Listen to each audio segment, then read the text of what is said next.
Welcome to Belonging at the Top, driving performance through people. The podcast where leadership gets real and people come first. Your hosts are Dr. Natalie Parks, psychologist, behavior analyst, best-selling author, and your go-to expert for dismantling systems of injustice while building equitable, high-performing teams. And Anthony Butler, leadership coach, thought leader, speaker, and master of helping leaders unlock their team's full potential, one breakthrough at a time. Together, they're here to tackle your toughest leadership challenges with just the right mix of science, strategy, and a sprinkle of humor. In this episode, we welcome Leslie Gill, President and CEO of Rung for Women, to the Belonging at the Top podcast. Joining Natalie and Anthony as their second podcast guest, Leslie shares her thoughts on creating culture and the importance of building trust to foster belonging.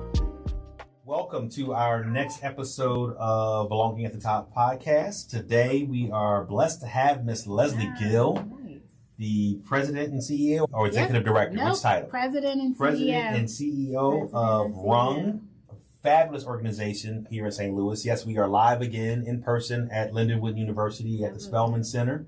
Thank you, Dr. Maggie Pavone, for granting us the space again. We appreciate it. So now this is our second episode with a guest. Yeah. So again, Leslie, thank you. Second ever. Second ever. Okay. Yeah, it's normally just the fabulous Natalie and I love this. I.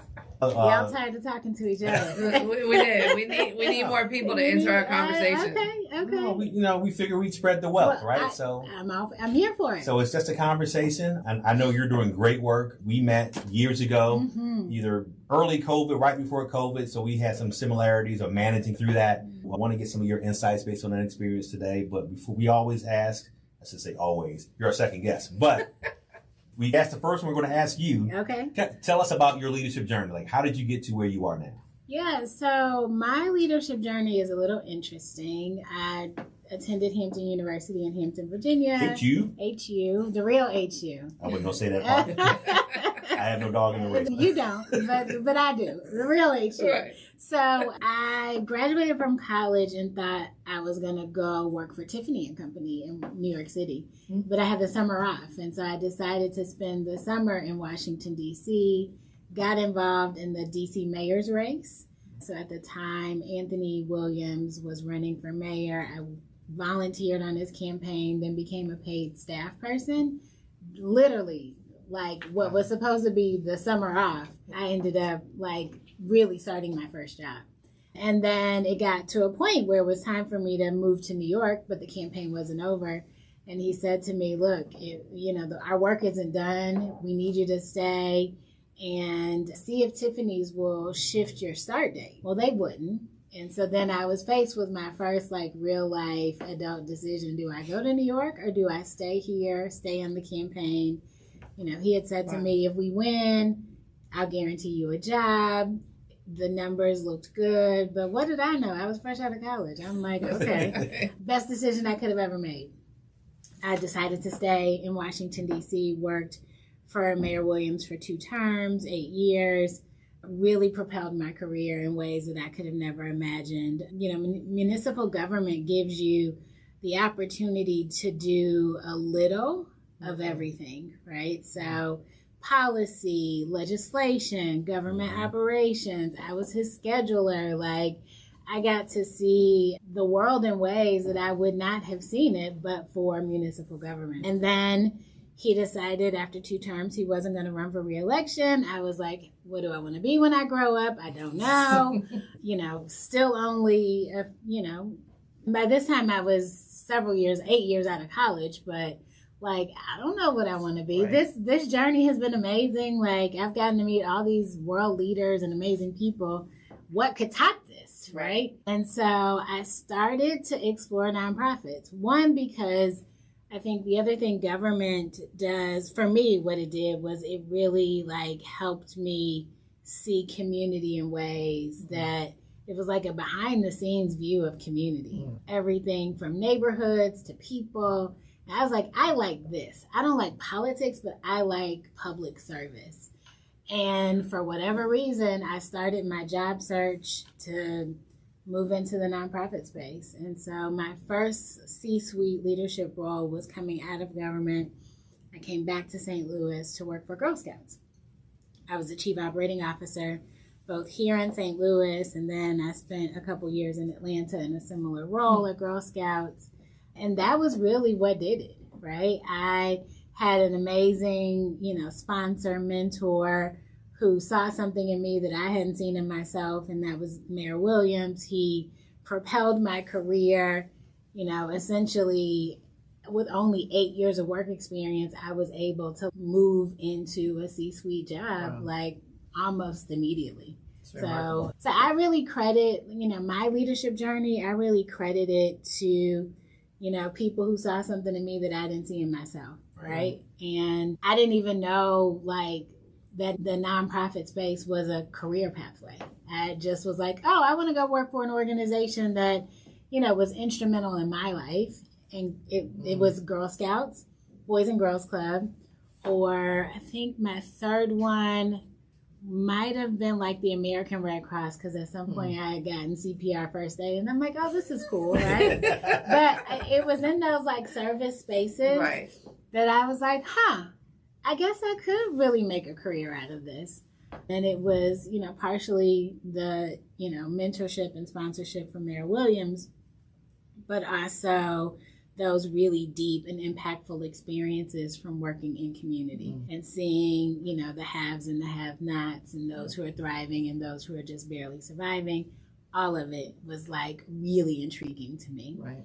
So that's how I got here. There you go. And then since then, I've had other CEO roles. My current role as president and CEO of Run for Women is also a really unique leadership journey because I'm technically a founder, but I don't use founder. So you're the founding CEO. I'm the I guess. I'm the founding CEO, although I also built the thing. It matters not to me. I just am like, oh, we're doing great work and it's impactful. But to be able to build something from scratch is also, I think, a real pillar in my leadership journey. We never get those opportunities, right? And so I feel incredibly fortunate and blessed that our founder, our actual founder, Allie Hogan, had this vision, and she was like, I need somebody to implement the vision. And we essentially found each other. And so here we are, 7 years later, crazy. 7 years when we met, we were like, we're going to have Rung in every city. Let's start now. Right. No proof of concept. Nothing other than lots of great energy and wanting to save the world and help women. And Baltimore was the first and only city that we visited. And it was a great visit. It was a great visit. Loved hosting you there. It was great having folks from the hometown come out and see what we were doing in Baltimore with the organization I was leading at the time. That's when I was impressed with both you, Allie, and with Run for Women. It's great work. And so when Natalie and I were looking at expanding our format to just not talk to each other every 3 weeks, but to really expand it to have discussions with other people doing the work, other leaders who are either on their path or either developing to become a leader who understands belonging or someone who's actually doing it and doing it well. You fall into that latter category. I know the culture at Rung. I've loved the work you all are doing, the space you've created, both literal and physical space. The building is beautiful, but you were at the top of the short list of folks we want to bring on. I appreciate that. It's all a journey. And I feel like, yes, we do have a great organization, a great brand, amazing reputation, mission that I believe in deeply, but we're not perfect. And no organization is. Exactly. And we have had our struggles with, chaos, and we opened our doors during COVID. So, that was the first mile marker and oh, this is really a crazy time. This is really a thing. This is really a thing. And we are really going to open our doors during this thing, but we did it. It was great. So many women needed to come out of isolation and wanted to be back in community, and we were able to create that space safely. But also just in terms of we hired people really fast. So I started in 2017 as our first and only employee. And now, just under 7 years later, we're almost 40 employees. And we had our largest amount of growth from 2020 to 2022. Right. So we onboarded all of these people in the middle of COVID. So talk about that from a belonging standpoint. How do you create culture in the midst of chaos like COVID? It's something, so we talk about belonging and psychological safety, but really it's about the workplace culture and creating how do you create a space in that time when folks were probably dealing with their own issues at home, family, et cetera. The society was already chaotic for obvious reasons. We're in a global pandemic. So what were your challenges? How did you do it? Like, what did you see as some of the best practices and some things you were glad you did? And maybe some things you weren't so happy that how they turned out. Yeah. Building that culture through COVID. Yeah, I would say we were starting, right? So not only, we weren't even yet building, we were literally opening our doors. We welcomed our first class of participants in March of 2021. We're staffing up aggressively. I will say, I'll start with what I learned. What I learned in that moment is, as a leader, you have to be authentic. You have to show people who you are as a human before anything else. And so I think for me, I was experiencing the same thing as anyone else, and often losing more sleep because I'm so deeply concerned about everyone else, right? So my kid was home, no school. We were in a bubble, in isolation. It was uncertain for me as well, but I still had to lead. I still had to make decisions. I still had to make sure people had some sense of security that, their jobs were safe, that the work was still going to be here, and it was important. So, I think we did all the things other people did. We sanitized, we 6 feet, we did all those things, right? And tried to create an environment that was as safe as possible so that people could be in person. We had the hybrid schedule, and we actually still have many of those practices. And because people have grown accustomed to that expectation, right? And so, again, part of belonging is also evolutionary, right? So what worked in the midst of a global pandemic, some of those things still work today.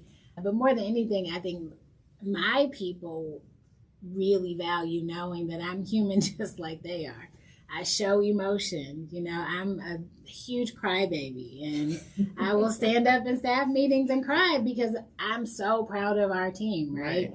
And I think crying for joy versus crying because you're upset in the staff meeting are two separate things. I do that too. When I get angry, tears don't come when I'm angry. Other things come. You're not an angry crier. I'm not an angry crier. I'm a happy crier, which works well. But I think just being real, being authentic, showing people that you're on the same journey as they are. As leaders, my personal style is to not sit high and look low. I am very much on the same playing field as everyone else. I just often sleep less and have bigger decisions to make, but I don't show up any differently than the colleagues that I get to work with every day. One of the things that I think is really cool and unique about your journey is being able to create and cultivate the culture, right? Especially during the time that you did. Whereas many people are stepping into C-suite positions with a culture that's already created and either trying to change it or trying to continue it forward. Yeah. What would you say, and given you were in Girl Scouts, which already has a very strong culture, so you probably have seen the difference. What would you say the major differences are, or things that you really thought about as you thought about how do I cultivate and create this new culture? Yeah, so to be perfectly honest, I didn't, and this is going to sound really bad, I didn't know I was creating culture. I really didn't. I didn't set out to create culture, right? I did not set out to do that.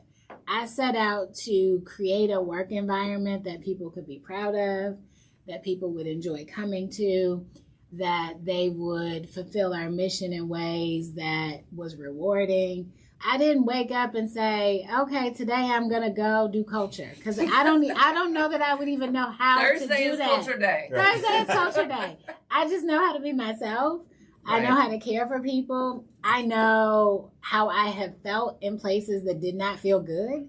And I wanted the polar opposite, right? So is that culture? Yes. Yeah. Okay. Absolutely. Okay. Well, I did it. Well, I think that Thank you. The key thing there is that you didn't set aside like, oh, and now we're going to do culture, right? You thought more People about wanted what me is to do this. that. Absolutely. I sort of signaled that last year was a really, really, really hard year culturally.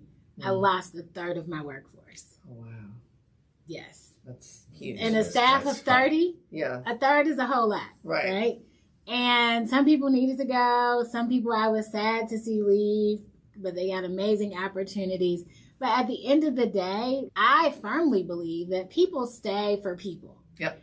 And they leave because of people, right? Yep. And so I have this exodus, this trend of departures that I could explain. It was about the people, right? And I will tell you that now that some of those people have exited, 180 degree different. Right. And so I would say one of the other lessons I really learned in hiring fast is to not hire fast. Hire slow, fire fast. Yeah. Yep. Because the fire fast, if you don't do it, folks will tank your culture. Yep. And make you feel like it's your fault. Well, they'll try to anyway. Yeah. And so I was in a real position of privilege where I could hire people pretty fast. But in hindsight, I probably should have slowed down a bit. Right. And been more thoughtful about who is going to add value to what I'm trying to build. Right. Who is going to support and amplify this culture that I want, and be very, very thoughtful about how those folks get integrated into this brand new thing. I didn't have that luxury because I needed to get folks. You need people. I needed butts and seats, but to do it over again, I would slow down. I would absolutely slow down. I think that's a challenge that a lot of growing companies face, right? Because there does become the very real challenge of we need butts and seats. Yeah. And I think that's where some of that, people have probationary periods where it's much easier to let go if we need to. Oh, but they're on their best behavior in those first 90 days. Yeah, because they need their benefits. The interview and the 90 days and then day 91, you're like, who is this person that I just was forced to marry? Right. Yeah. And now they're like stupid, crazy behavior, all the things. And they destroy your culture. Yep. That I didn't know I was building, but they try to take it out. Yeah. So how do you weed those individuals out? Because like you said, during the interview, best behavior, they do. I think they eventually weed themselves out. That is what has been my experience. I always believe people know when they're getting fired, and they also fire themselves, right? So it's just the dynamic that is hard to control is the timing. So sometimes you may have to suffer through all of the toxic energy and behavior to get to the same outcome. Right. But that time in between, that dash is so painful. Right. But for a variety of reasons, I know we have attorneys in the room, like you sometimes have to just, wait it out. But they eventually self-select one way or another. Either they do something that gets, or, they just find something else. Because I think the good starts to outweigh the bad.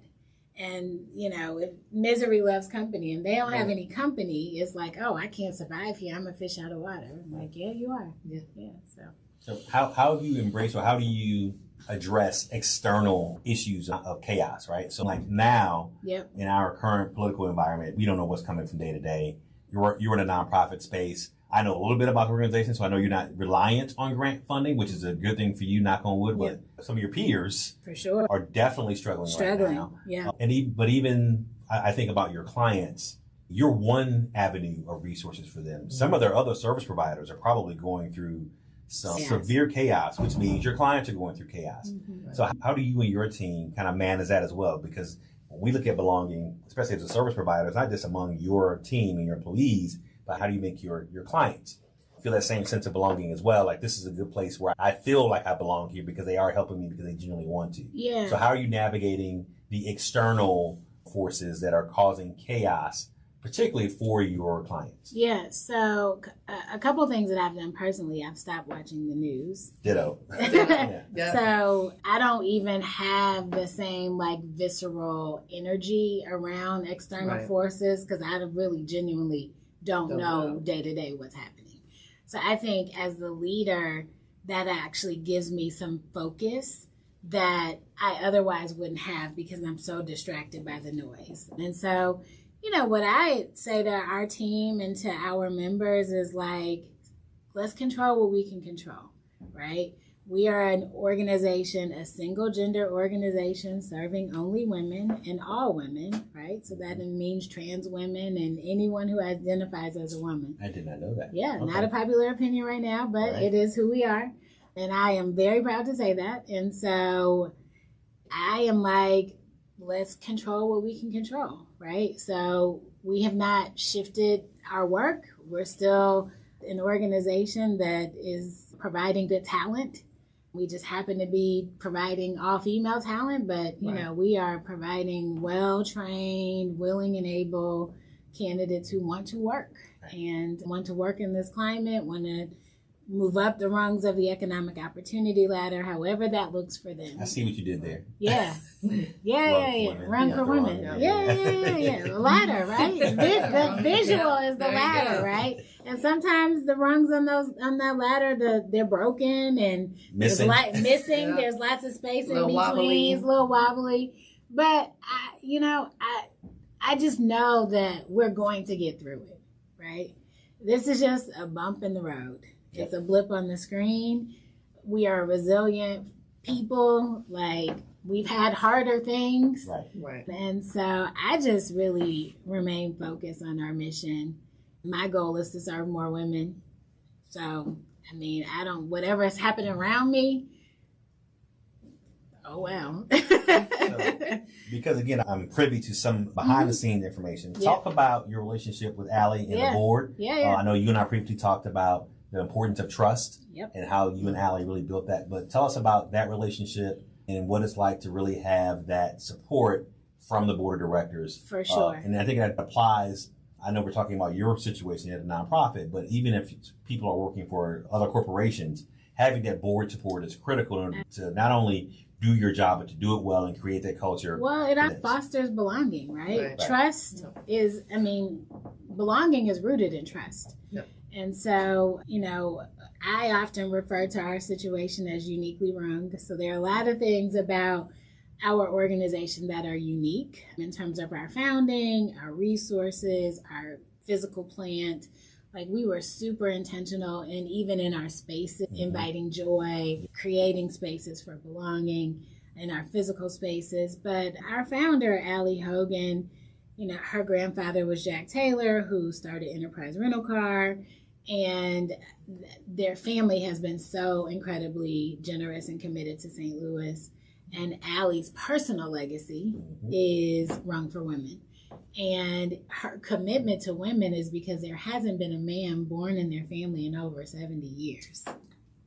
Wow. So she has, her entire life, been surrounded by strong women. Wow. Yeah. Her uncle, Andy, was the last man born in their family, and I think he's 74, somewhere between 74 and 76. Wow. Yeah. That's context.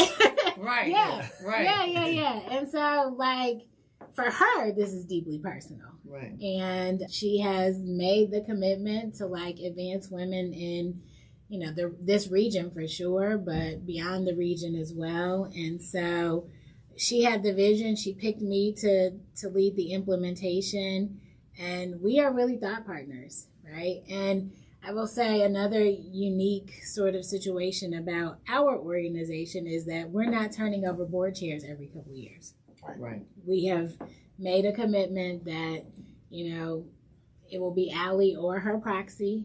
That is written in our bylaws. She's our founder. She will be our board president. She is our primary donor, although we are offsetting from her philanthropy. But, all of those things have allowed us to build some deep trust. We've done some really hard things together. Right. And we've gotten to know each other. And I think sometimes in, board leaders dynamics, you can't foster belonging because you don't trust, because you don't know the people, right? Because there's turnover every 2 years, 3 years. If you're lucky, you might get 6 with the same board chair, but then they're going to term out. And so we have intentionally decided to structurally do things differently, just to ensure that there is sustainability and longevity in our organization.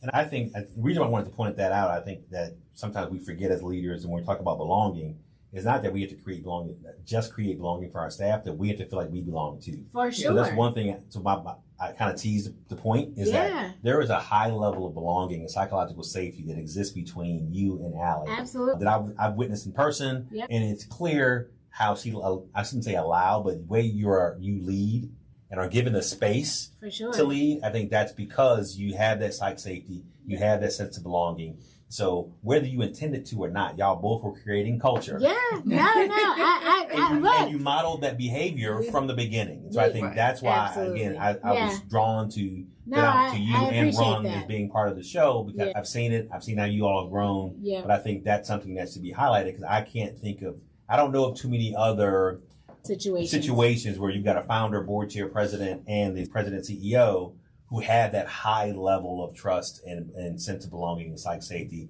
that I have seen exhibited by and modeled by you and Allie. So she's not here. Hey, Allie. Hey, Allie. Yeah, she'll watch. She'll watch. Right. But I think it's really good. It is unique. I mean, and it has worked so well for us. I have been in situations where it was the polar opposite. And day to day, and I'm sure we all have, day to day, you don't know if your board is with you or against you. Are you like, am I going to wake up and have a job tomorrow? Like, you just don't know. And when you're feeling that, everyone around you feels that. Your people, your participants, like, there's a level of uncertainty that just comes as a result of those types of dynamics. And so, thankfully, we don't have them. The world could change, right? Anything is possible. But I definitely will also say that, a value that I have noticed as a thread throughout the Taylor family is, like, they really value loyalty. They really value trust and commitment. And I've seen it, as I have had exposure to people who work for the company. Like, there are folks who are still associated with the company who were among her grandfather's first hires. Wow.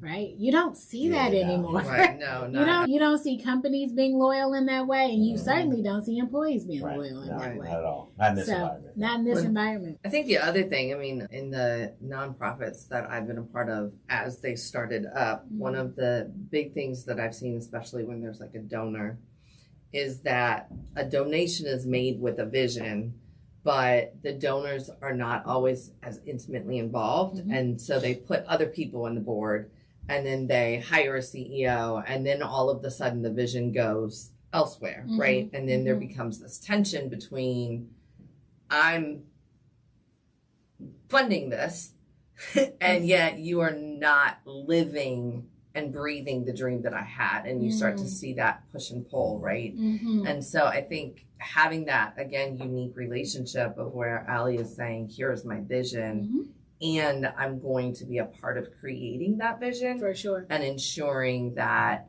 I pick the right people and partner with the right people to make sure that that vision happens. And my thought is, if we do have people who are thinking about the nonprofit space and thinking about how boards show up differently, how donors show up differently, how CEOs show up differently, and maybe what are the components to make that kind of the perfect world.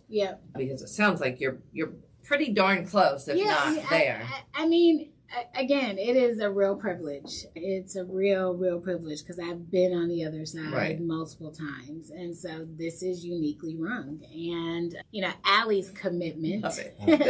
Allie's commitment is also, this is her personal legacy. Right? And so she's vested in ways that, even a donor who is like, I'm going to give $1 million here, $1 million there. I'm going to spread my wealth because I like all of these causes. They're more transactional often. This relationship is very deep, very Right, deep. right. And, you know, I don't take it for granted because I know what the other side looks like. Right. And, you know, it's hard. It's hard to lead in organizations where you're, you know, constantly in conflict with board and staff and out trying to raise money and put on a happy face. And on the inside, you're like, what am I doing? Right. This does not feel good. You are definitely doing something right. I think the other side of that relationship is not only is Allie committed to it, but if there was an issue with your performance, if there was an issue with the culture you did raise, you wouldn't be there for 7 years either. So I think that's for sure. So I want to toot your horn as well, because I think that's a good thing to point out is that whether you thought you knew you were building culture or not, I think you did a great job at it. So I will just add to that point. I mean, I think because we trust each other so deeply, we also have the conversation that if I am not the right person, if that ever changes, like we can have that conversation, right? And do it in a way is like we've done something amazing together. It might just be time. And so because we like each other and care about each other, that helps. That helps, Helps right? It doesn't feel like it's, you know, she's trying to do something to me or I'm trying to blindside her. Like we are very open about how the organization will grow and scale and the talent that is needed to do that. Right. And it might not be me forever. I hope it is, but I'm very honest and we're honest with each other about like, look, we're going to have the hard conversation when we need to have the hard conversation. I think that's part of that humanizing that you talked about early on is, you know, recognizing. I think the more we can see one another as humans, the easier it is to have those difficult conversations, to navigate through the difficult decisions that come. And I think especially right now in a society where we are so used to villainizing people, right? You do one wrong thing and your whole legacy is cancel culture. You're canceled, you're gone. It is so tragic. But when you have those deep-rooted relationships at the top, not only does it set the stage for you to navigate those, but it also sets that model, right? So if I'm under you and you're leading me and I'm watching you have these difficult conversations, whether I see them or not, I know they're happening. Sure. Then it allows me to have those conversations with you as you are my leader, but also for me to do it to the people that I'm leading. Yes. So I think, you know, again, you are setting that culture, whether That's you why we try call to it- or not. That's how we're called belonging at the top. I love it. Look at I that. love Shocking. it. Hey, good job, guys. Nice job coming up with the title. But I know you're on a time crunch and you get a hard stop, so we're coming up on that time. So I just want to say thank you again. Of course. Thank Happy you to so be much. here. Yes. No, it's Appreciate been you. fun. Can't wait to listen. Yes, so Yeah. it will be published soon. But again, thanks very much. With my random phone call, like, what are you doing? What you doing on Friday? What time? Just show up. Just show up. Thank you for showing Yes, up. thank you We for showing appreciate up. you. We Happy do to appreciate show up. it. And I think this episode really focuses on what our motto is, and that is that great leadership starts with belonging. So thank you very much for being here. Thank Of you. course. Thank you for having me. Thanks for tuning in to this episode of Belonging at the Top. We hope it sparked new ideas for fostering belonging in your leadership journey. If you found it insightful, please like and subscribe to our podcast for more thought-provoking discussions. We'd also love it if you could share it with others who might benefit from the conversation. If you have any feedback or topics you'd like us to cover in future episodes, please email us or drop us a note on Instagram or LinkedIn.